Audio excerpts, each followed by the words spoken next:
Welcome to The Explainer. Today, we're breaking down the big ideas that have shaped our workplaces for more than 100 years.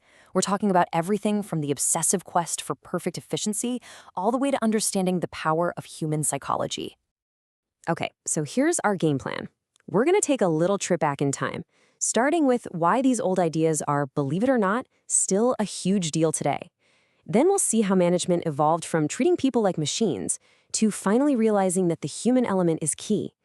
And we'll wrap up by showing you how to mix and match all these ideas to build your own leadership style. All right, so first things first, let's start with a question that might feel a little too real, especially if you've had a long week. You know, whether they micromanage every single thing you do or they give you total freedom, a big part of the answer comes down to a century of management ideas. These theories are still influencing leaders everywhere, a lot of the time without them even knowing it. Think of it like an invisible operating system running in the background of your office. And this is really the key takeaway. Understanding all this history isn't about finding the one single right way to manage.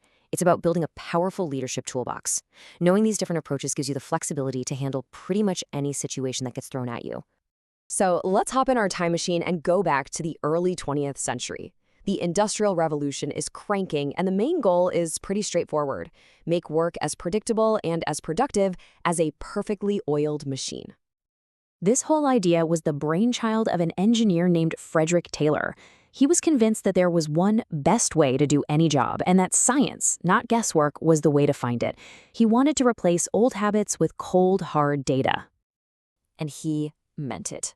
He would literally stand over workers, stopwatch in hand, timing every single bend, lift, and step. He figured out that you could get the same result, often way faster, with fewer, smarter movements.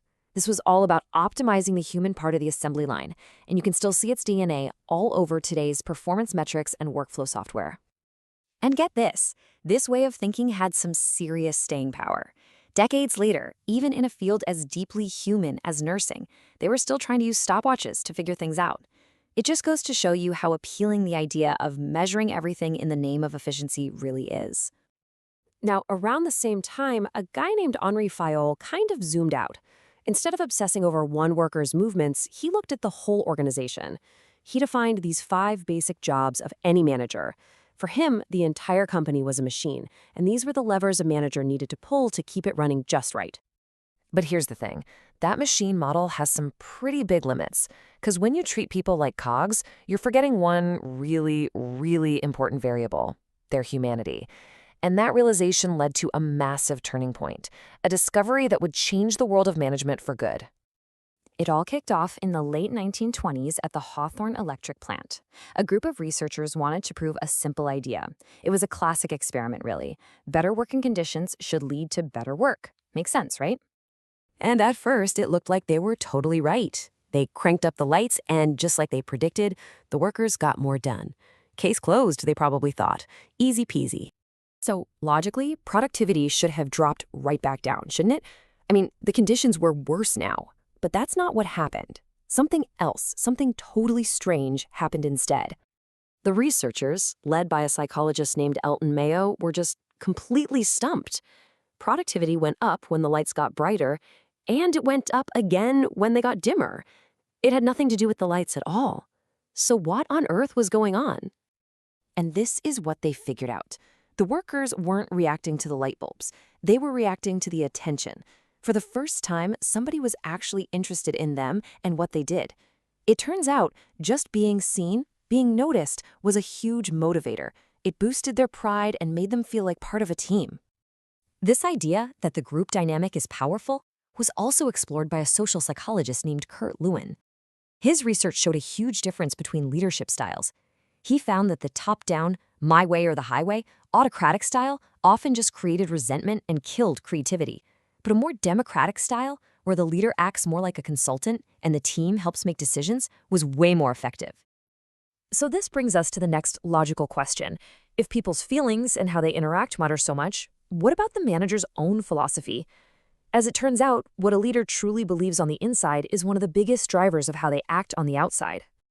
A thinker named Douglas MacGregor laid this out perfectly. He said, managers basically operate from one of 2 assumptions. The Theory X manager is a pessimist. They think people are lazy and you've got to watch them like a hawk. The theory Y manager is an optimist. They believe people actually want to do good work and are creative. And here's the kicker. McGregor said, whichever theory you believe in becomes a self-fulfilling prophecy. Then, fast forward to the 1980s, and we get Theory Z, introduced by William Auchi. He looked at the incredibly successful companies in Japan and found a totally different way of thinking. It wasn't about the individual star performer, it was all about the group. The focus was on lifelong loyalty, making decisions together, and a powerful belief that success belonged to everyone. And the results of this collective approach, they were just staggering. Look at this. The Japanese principle of Kaizen, which means continuous improvement from everybody, led to 24 new ideas per employee per year. Now, compare that to just one in the US and, less than one every 6 years in the UK. That's the power of getting everyone involved.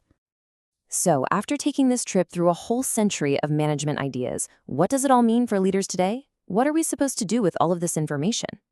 While the goal was never to just pick one best theory and throw the others away, it's all about understanding what each one brings to the table so you can consciously build a management style that actually works for you, your team, and your situation. You see, great leadership is situational. It's about knowing which tool to pull out of the toolbox. Yeah, sometimes you absolutely need Taylor's focus on an efficient process. But other times, you need Mayo's insight about making someone feel valued and heard. You can use Fail's structure and still have McGregor's trust in your people to get the job done.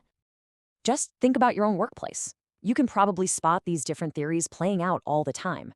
But the real question is this: which tool from this toolbox are you going to start using tomorrow to make a difference? The choice is all yours.